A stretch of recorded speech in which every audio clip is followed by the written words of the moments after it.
皆さんこんにちは。お久しぶりです。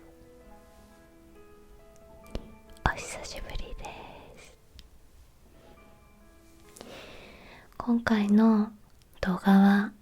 雑談の動画なんですけれども、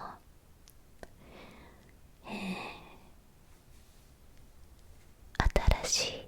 マイクを購入したので、そのお披露目も兼ねた動画となっております。流れとしましては、まずはね、これまでずっと使ってきた NT5 のマイクでご挨拶とお知らせをさせていただきます。で、その後に新しいマイクに切り替えてマイクテストしながら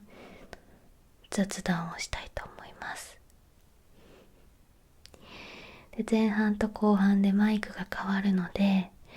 音の聞き比べをしていただけたら楽しいかなって思います。で、ちょっと喉の調子があんまり良くないので、マスクをねしています。途中で撮ろうと思うんですけれども、少しお聞きづらい点もあるかと思いますが、どうぞよろしくお願いします。前回の動画の公開から3ヶ月弱ぐらい時間が経ってしまったんですけれども、皆さんお元気でしたでしょうか？私は元気だったりそうじゃなかったりを繰り返して過ごしていました。花粉とか黄砂とかのアレルギー反応が今年はひどくて、熱が出ちゃったり、あんまり喋れなくなっちゃったりとかして、ここ数年でそんなに悩むことはなかったので、完全にね油断してしまったんですけれども、同じような方いらっしゃいますでしょうか？今年ひどかったです。そんな中でもこの部屋を模様替えしたりして、心機一転した部分もありまして、デスクをねやっと幅を広げてチェストをつけました。 IKEA なんですけど、ずっとね幅が狭くて困ってて、後ほどちょっとした紹介なんかもできればなと思ってます。結局ね、プレス音が強調されてしまう気がしたのでマスクを外しました。クリアな音になったかと思います。はい、そんなこんなでこの投稿ができていない間もこのチャンネルの動画をご覧くださってありがとうございます。動画のご視聴やコメント、それから評価ボタンを押していただくこと、直接私のエネルギーになりますし、ご視聴による収益やスーパーサンクス、スーパーチャットなどのご支援のおかげで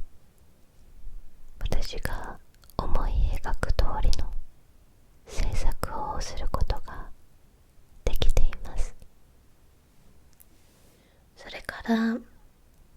何よりですね、チャンネル登録を維持してくださって、過去の動画、新しい動画も含め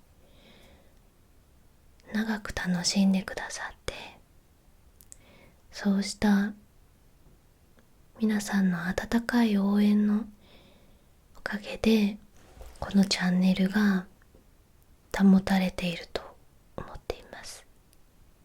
投稿頻度が高くないし、不定期だし、そんな中でも待っていてくださる皆さんが本当にどれだけ貴重な存在なのかっていうのを日々思っています。先日チャンネル登録者様が16万名を超えまして、以前から長らく見守ってくださっている皆さん、そして新しくこのチャンネルを見つけてくださった皆さん、本当にいつもありがとうございます。今後やりたいと思っているロールプレイのテーマとか、作りたいなと思っている背景なんかもたくさんありますので、自分にできる精一杯で皆さんに動画をお送りしていきたいと思っています。体調管理、健康管理も改めて見直しながら活動を元気に頑張っていこうと思います。今後ともどうぞよろしくお願いいたします。それとお知らせがあります。昨年のこのチャンネルのテーマソング、星明かりの窓辺がようやくリリースされました。 ASMR 動画の制作とともにマリコライラックという名義で楽曲を作っているんですけれども、動画のオープニングとか BGM に使われている曲は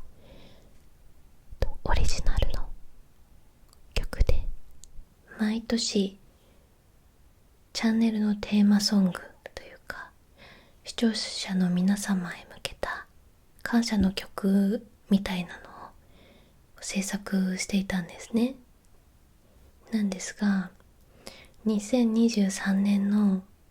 曲がなかなか音源化できなくて、ものすごく時間が経ってしまいました。この動画の概要欄に詳細を書いておきますので、ご興味がある方は見ていただけたら嬉しいです。動画のオープニングに使っていた曲なので、なんとなく聞いたことあるなと思っていただけると思います。よろしくお願いします。それでは本題の新しいマイクのお披露目に移りたいと思います。今おそらくちょっと聞こえ方が変わったかなと思うんですけれども、実はこの両脇に新しいマイクが待機してまして、今この NT5 と新しいマイク4本で収録をしてみてます。初めてなんですよ。そう4本なんだっけ、このコンデンサーマイク4本で収録するっていうのが初めてで、どうですかね。実はね、ここなんですけど、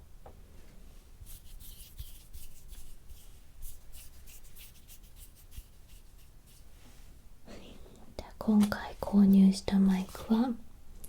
こちらです。こっちですね。C414XLS という、こっちのシルバーの方を購入しました。では早速こちらのみの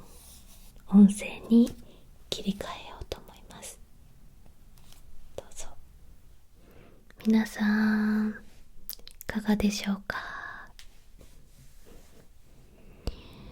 いかがでしょうか。これが新しいマイクのアカゲ C414XLS です。おそらくNT5 に比べると少し温かみのあるような音に聞こえているんじゃないかなと思います。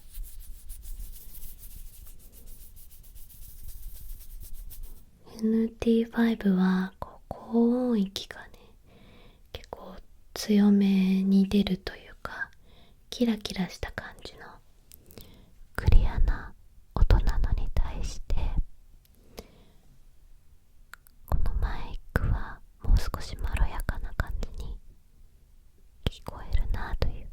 印象です。あとはこんな感じでボタンがついていまして、集音する範囲を変更することができます。これが全方位360度と前方と、これなんだろう、後ろちょっとだけかな、後ろちょっ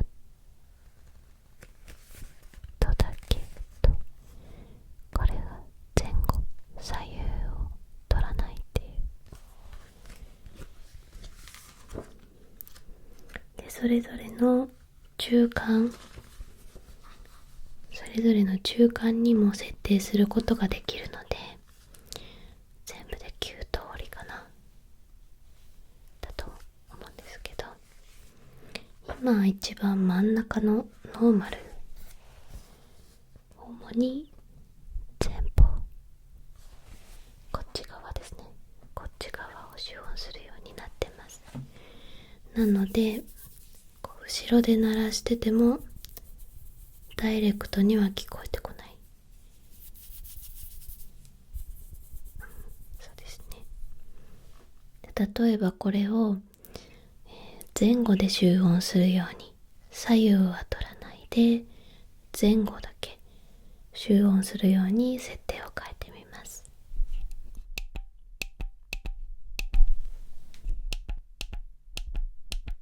はい、こんな感じですね。前と後ろがダイレクトに聞こえるようになりました。そして横、全然聞こえない、こういう全然聞こえないですよね、横で、前方前側ですね。こんな感じで設定を変えることができます。変えることができる。ちょっとじゃあ戻しますね。この新しいマイクを購入した理由としては、もともと使っていた NT5 が1年以上前から調子が良くなかったんですけど、だまし使っていって左右差が出てしまって、音質というか音量なのかわからないんですが、片方が特に鋭く聞こえるようになってしまったんですよ。キンキンした音に聞こえるようになってしまったというか、もしくはもう片方が鈍くなってしまったのかわからないんですが、今となってはね、さすがに NT5 だけでやっていくのはきついなぁという状況になってしまって、ずっと探してたんですね。次何のマイクを買うかで YouTube でいろいろとレビュー動画とかを見て、この C414 にしました。で、お値段が NT5 の倍ぐらいの価格なんですね。決して安い買い物ではないからネットで購入するのですごい不安だったんですけど、特に NT5 のことがすごく気に入っていたので、倍の金額を出してそれを超えるものがあるんだろうかみたいな心配をしていたんですが、使ってみてやっぱりこれはこれでとっても素敵なマイクだなと思いました。で、形的にもね、以前のペンシル型のマイクとは違ってドロスとこんな感じの平べったいマイクなので、声とか音が当たる範囲が広がった分ですね、臨場感が増したような感じがしていて、気のせいかもしれないんですけど、一番思ったのはこそこそ話、ひそひそ話、なんて言いますか皆さん。こそこそ話、ひそひそ話ね、こうやってねえねえ聞いて、内緒なんだけどねえねえねえねえ絶対内緒にしてねっていう、わかりますか？実際に耳元でこう喋った時の声の当たり方というか、ペンシルマイクだとやっぱりどうしても抜けてしまう部分が多いと思うので、これに比べるとね、これは広い面で、受け止めてくれる感じがするので、少し耳型マイクとか頭型マイクっていうんですか、あれに近いような感じがするかなと個人的に思っています。なのでロールプレイの撮影に使うには面白いものが撮れそうだなってワクワクしています。ちょっとひそひそ話のところを NT5 でやってみますね。画角がめちゃくちゃなんですけど NT5 に切り替えました。やっぱりね、私はこれもすごく好みなんですよ。ねえねえ聞いて聞いて、内緒なんだけどね、絶対言っちゃダメだよ。内緒なんだけどどうですか？やっぱりちょっと違いますよね。私この動画撮るの4回目なんですけど実はね4回目なんですけど、初めて今こしょこしょ話を NT5 でしてみたんですが、やっぱりちょっと違う感じしますよね。クリアに音を取ってくれているけれども、この周りから抜ける声があるからね、ちょっと違いますよね。先ほどのアーカーゲーでこしょこしょ話をした時とは違った感じがあると思います。なので調子は悪いけれども多分併用していくと思います。どっちも使って、本編収録用はアーカーゲーで、後撮りの時はこちらの NT5 でとか、そういった使い方になっていくかなと思います。でまたアーカーゲーに戻します。戻りました。もう一回やっていきましょうか。内緒なんだけどさ、こしょこしょこしょこしょこしょこしょこしょこしょこしょ、もっとマイク遊びをしていたいんですが、キリがなさそうなので雑談に入りたいと思います。でこうね、ウィンドスクリーンつけました。そうですね、先ほどちらっとお話しした模様替えなんですが、デスクをね新しくしまして、前までは20センチ狭かったんですよ。幅100センチの IKEA のこのデスクトップ使ってて、デスクトップっていうんですか、はい、この板がね横100センチだったんですが、それだとこのスピーカーが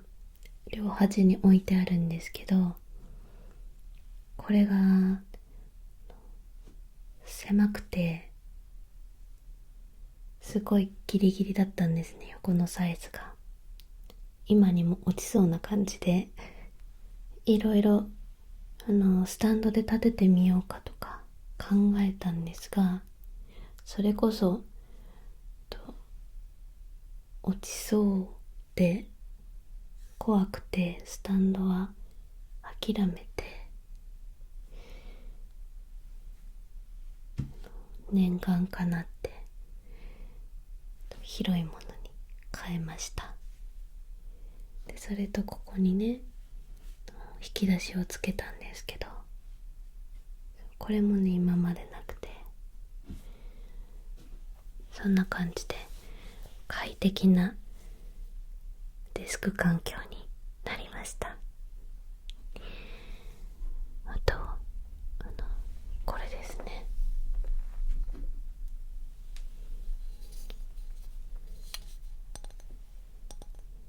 ビューリーの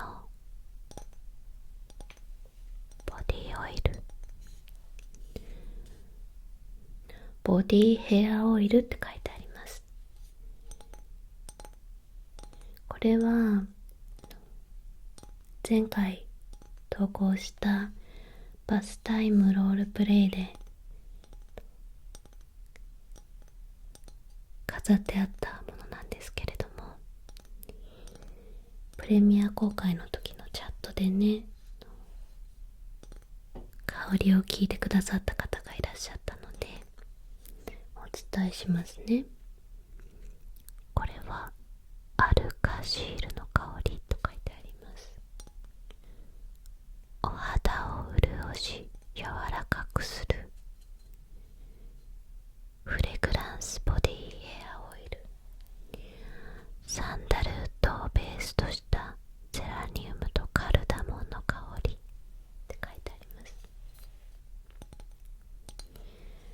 1年前の緑のトンネルのなんだっけ、あれはなんだ、サロン、エステサロンかな、緑のトンネルのあの時に使いたいなと思って購入していたんですが、ちょっとね、重たくてガラス製なんですね。すごい重いんですよ。なのでちょっとあの時のセットに使うことができなくて、確かそういう理由だったかな。ずっと待機していたんですね。で、前回のお嬢様のバスタイムロールプレイで満を持してご紹介というか登場させることができました。香りはね、なんとも豊かな、もしかしたら好き嫌いが分かれるかもしれないです。で、香りの度合いも強めなので、もし気になる方はできれば実際に店舗に行って香りを試した方がいいかなと個人的には思います。フランスのメーカーなんですけれども、日本にも何店舗かお店があって、すべての香りをね試して見ることができますので、ご参考までに。私も実際にお店に行ったんですけど、やっぱり人気どころのローズとかそういう香りは売り切れてしまってて、この香りを選びました。あとはね、このね、ここに入ってるんですが、こんなのもあります。これはまだちょっと登場させられてないんですけど、フレグランスマッチなんですよね。マッチが入ってて、このマッチの木自体に香りが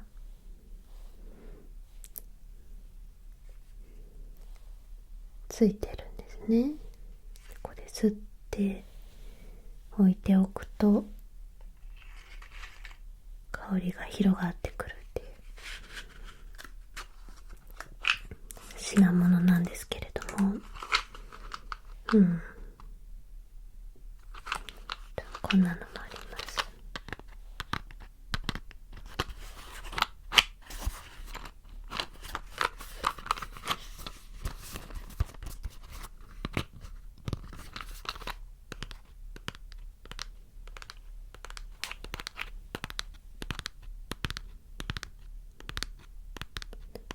タッピングの音というか物の音は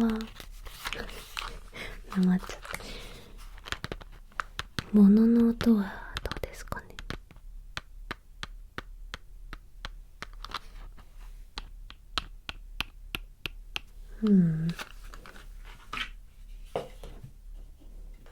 あと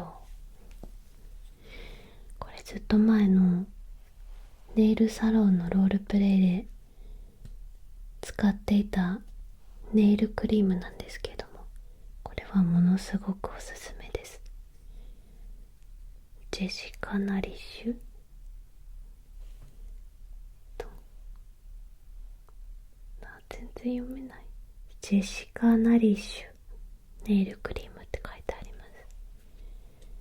これはささくれとかできてもすぐ治ります。よかったらお試しください。バスタイムロールプレイの裏話についても聞きたいですっていうお声をくださって、面白い話ができるといいんですけど、この台本というかノートを、ね、見ながら思い出しながらお話をしようと思うんですが、まずね、この波打つの音作品、波打つの音ってわかりますか？このちょっとベコベコになって、ベコベコベコベコになったの音、わかりますか？あ、これが一番わかるかな。ヨレヨレになったの音、これを撮影中にバスタブの中に落としました。そう、バスタブの中にね、スルーって落としちゃったんですよ。なのでこう文字とかにじんじゃって、使い始めたばっかりだったんですけど、ノートを新しくすることになっちゃいました。バスタイムロールプレイもたくさん見てくださってありがとうございます。喜んでます。私は創作活動をする上で目標がいくつかあるんですけれども、その中に背景の目標というか、どういう背景を作りたいなとか、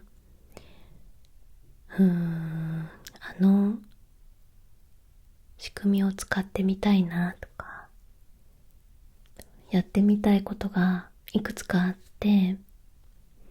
その一つに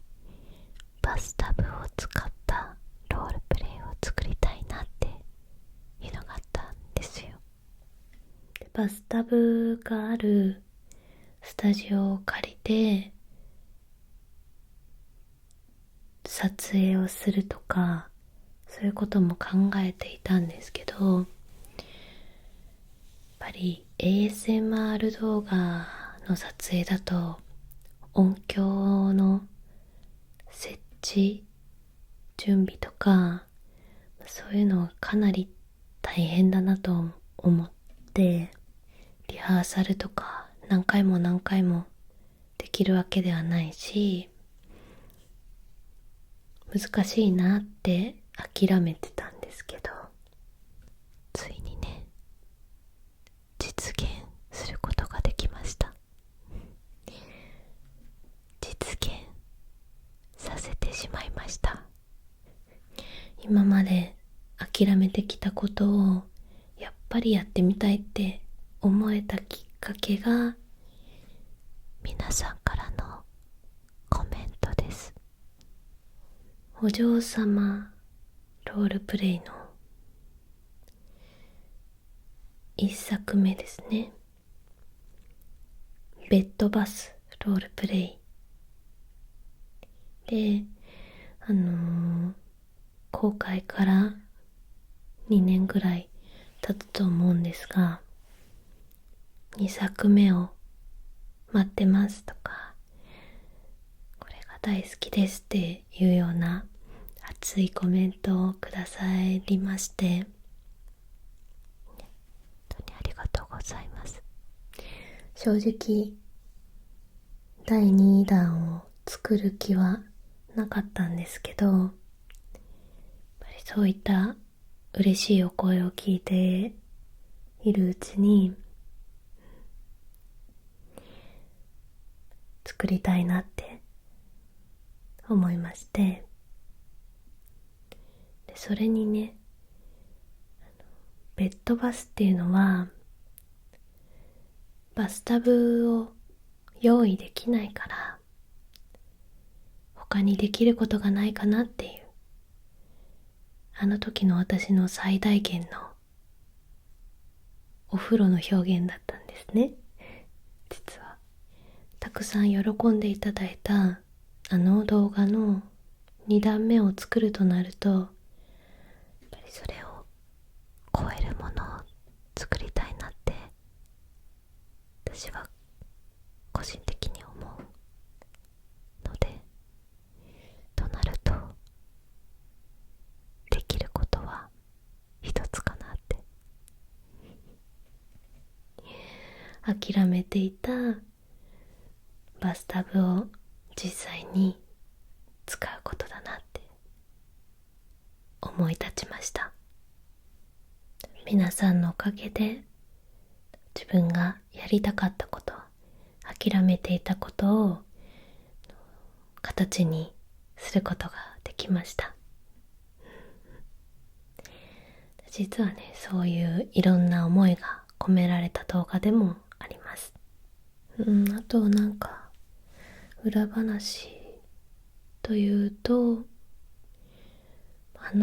泡風呂ですね。泡風呂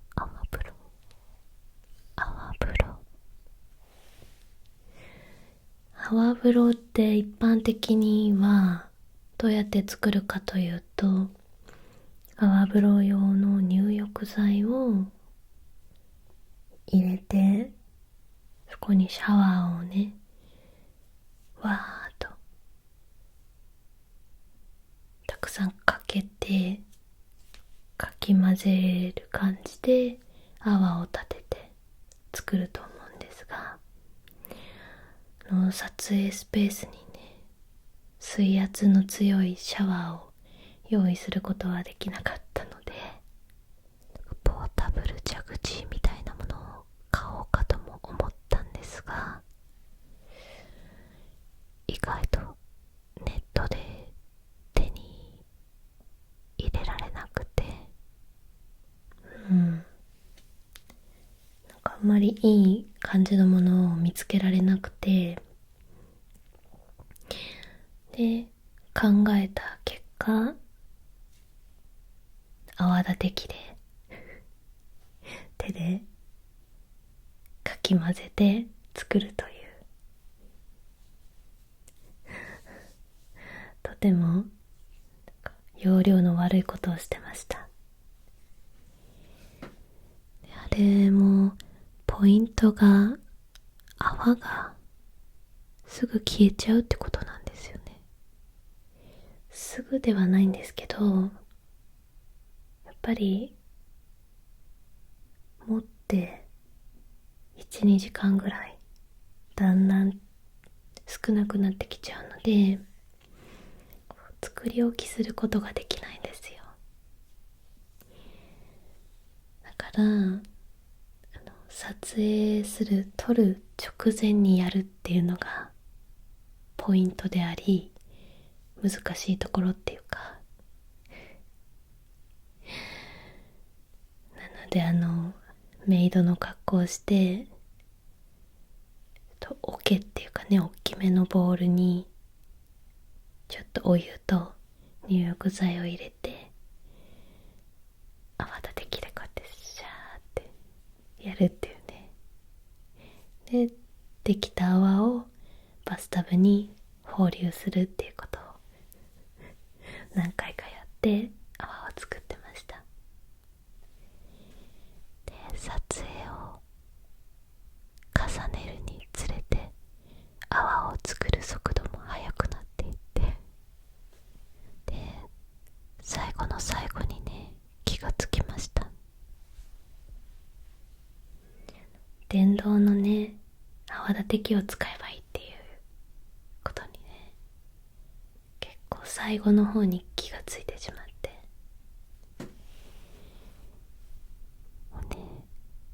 快適になったんですけれども、なんで早く気がつかなかったんだと思って、誰かもっと早く教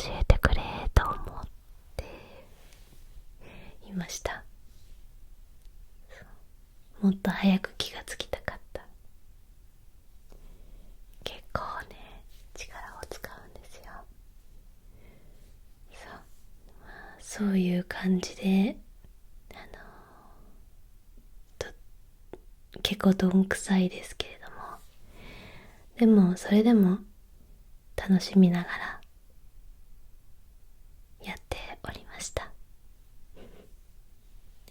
よかったらね、また改めて見てやってください。それからね、今後使おうと思っている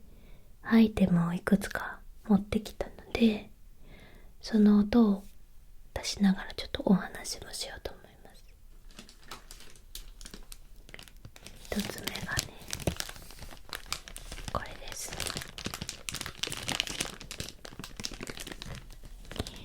これね、なんだかわかりますか？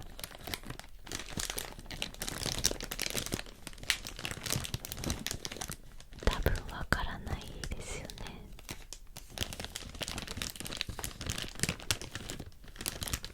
ちなみに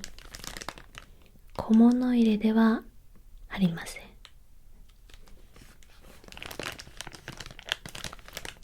この道具は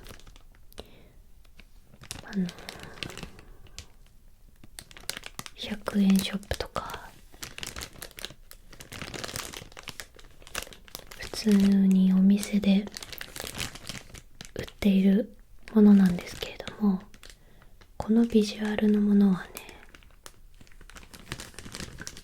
初めて見たというか、ネットで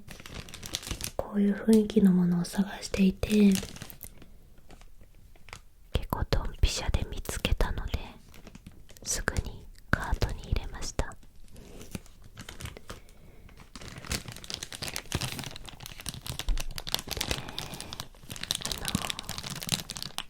音がいいかなと思ったので袋に入れたまま今ご紹介してるんですけれども、このアイテムが何をするものなのかは次のロールプレイでお答えできると思います。次の動画でね、使う予定です。本当に動画を作るのにちょっと悩みすぎだなって思っている節はあって、皆さんはね、急がなくていいよって言ってくださって、本当にそれに甘えているんですけれども、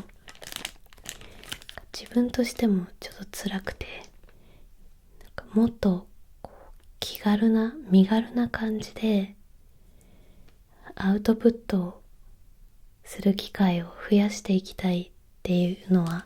すごく思っていて、なん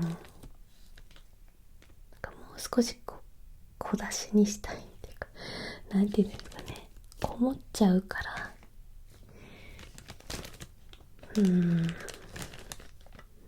なので、体調管理、健康管理に気をつけるっていうのもそうなんですが、少しやり方を変えるというか、私の考え方を身軽にしていけたらなと思ってます。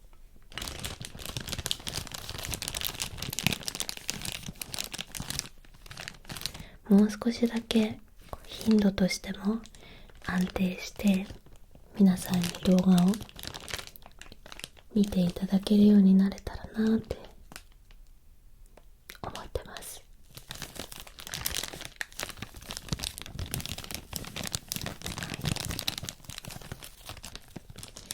それと、あとは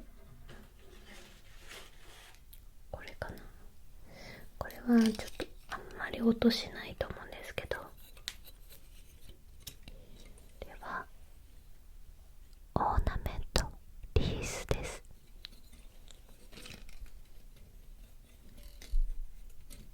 おそらく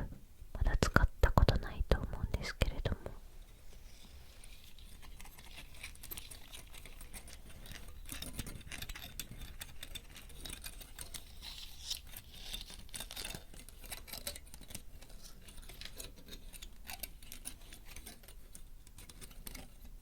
こんな感じの音でいいのかな。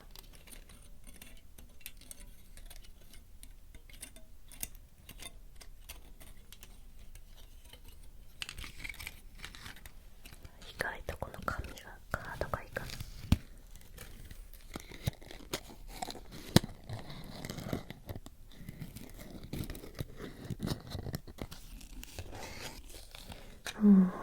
マイクがやっぱり精密な感じがすごいしますね。音が声だけだとわからないけど、 NT5 ともちょっと違う。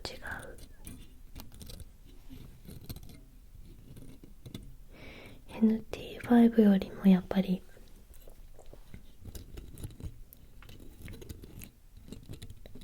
価格が違う分なのかわからないけど、音がね繊細な感じがしますね。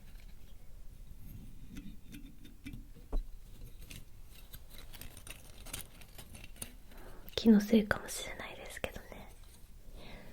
わからないけど、は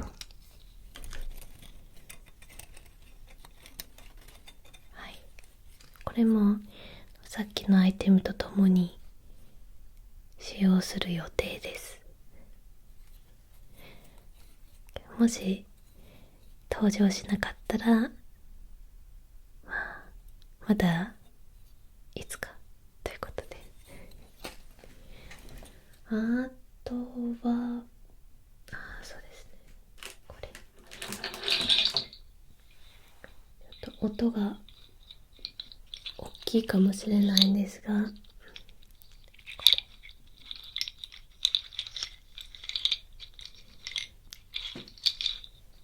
木の実を使った楽器です。ちょっと名前を忘れてしまったんですが、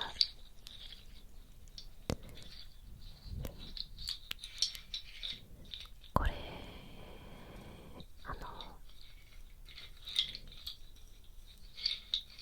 ちゃんとうまく滑らかに音が鳴ると、川のせせらぎみたいな、水の音みたいな癒しサウンドが作れるんですよ。で、もともとは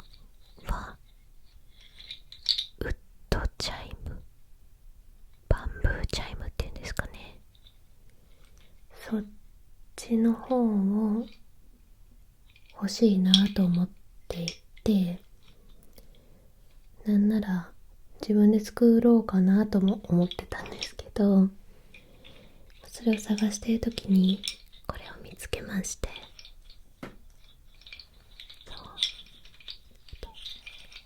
買ってみました。ただ音が難しくて、すごい静かに鳴らさないと、このマイクの収録の方法ではお耳に優しくないというか、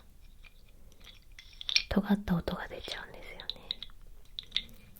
多分遠くの方で滑らかに、なんかこう拍子木みたいな、わかりますか？木が響く、木と木が合わさって響くみたいな、キーンとした音がね、たまになっちゃうんですよ。だからこうしてこう包む感じで、すごい優しく撫でたりとかして、このカラカラって音ですね。あんまりこ木の実を落とすような音になっちゃうときついので、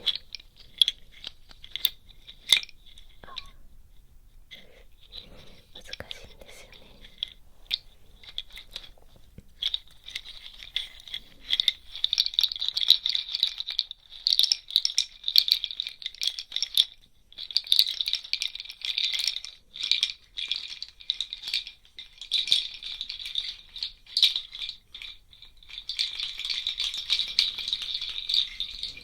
これについてはまだね迷ってます。どのロールプレイで使おうかっていうのは2つ迷ってるテーマがあって、もしかしたらどちらとも使うかもしれないんですけれども、まだね迷ってます。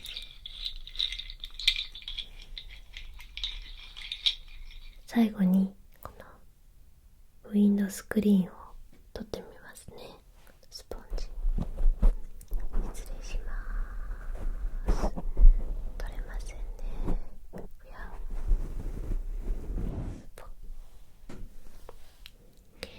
今ふと思ったんですけど、耳かきの動画を撮るとなったらいけるかな。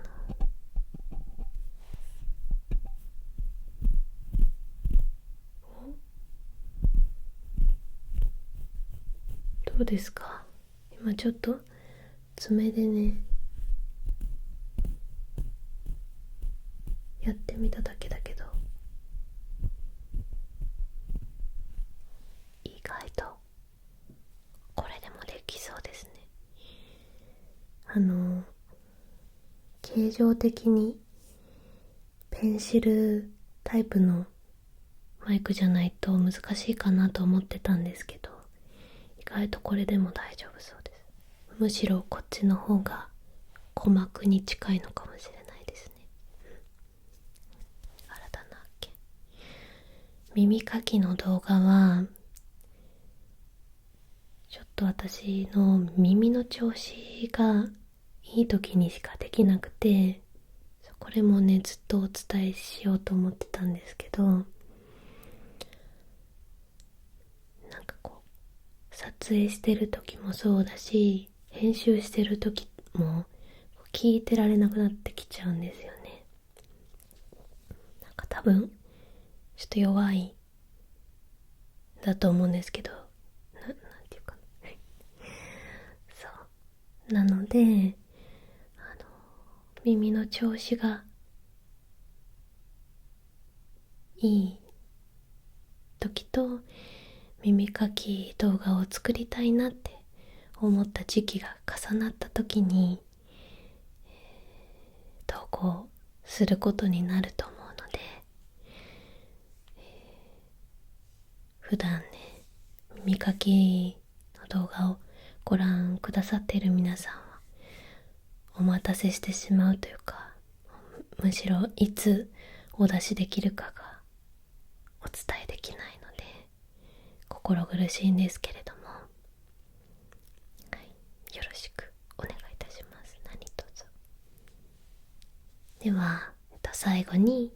4本マイクに戻そうかな。はい、戻ってきました。画面がマイクだらけです。ちょっとまだそれぞれのマイクの位置とか、その4本にした時にどういう風に並べればいいのかとかを試しきれてないので、変な聞こえ方になってしまってるかもしれないんですけれども、2本の時とは違った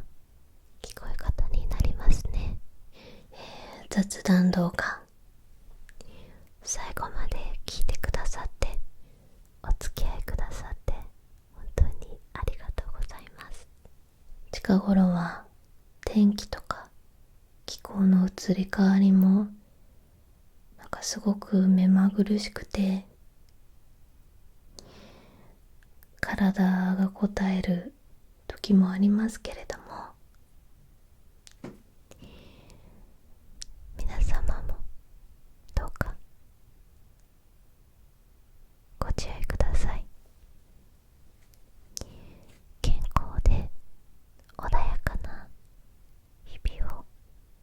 過ごしになりますように。